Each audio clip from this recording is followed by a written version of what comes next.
Congressman Pocan. Great, thank you, Madam Chairman and our committee chairman. Your cuts here specifically target students of color. It's unbelievable, low-income students. And I just have to say, Madam Secretary, you have zeroed out Special Olympics once again.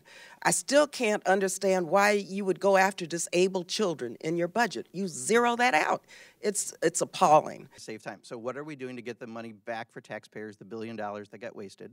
And I want to follow up on the thing Ms. Lee mentioned about the cuts to Special Olympics. Do you know how many kids are going to be affected by that cut, Madam Secretary?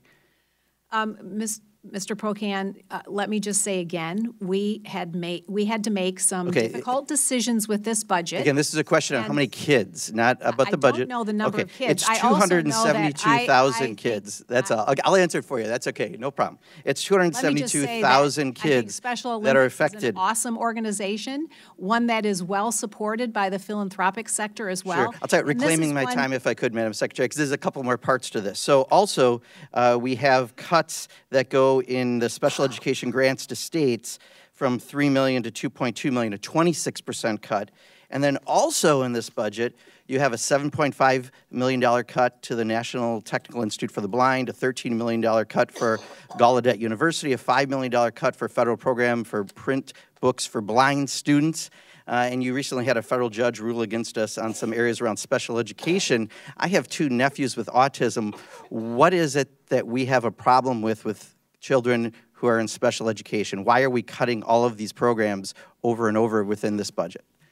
Well, sir, we have continued to retain the funding levels for IDEA and held that level. So in the context of I'm sorry, I don't think I brought up IDEA. I believe I brought up Special Olympics, special education grants to states, the National Technical Institute for the Blind, Gallaudet University, federal program for printing books. So if you could address those, that's the question. I would really appreciate it. I will address the broader question around or if you could actually address the question I asked. That's even a better way to answer a question. Supporting students with special needs, we have continued to hold that funding level, that funding at a level amount, and in the context of a budget proposal that is a 10% reduction. All right, I'll reclaim my time. I'll reclaim my time. You're not going to answer the question. Let me try one last one. Maybe I'll get it. Maybe I'll do better than charter schools if I get this one covered by you.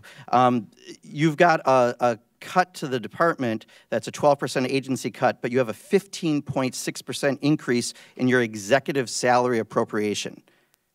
How can you justify that?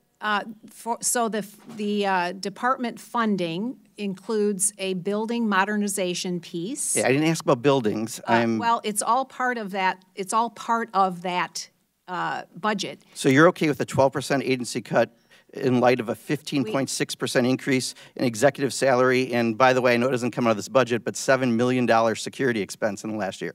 Thank you very much, and good to see you again, Madam Secretary. Let me just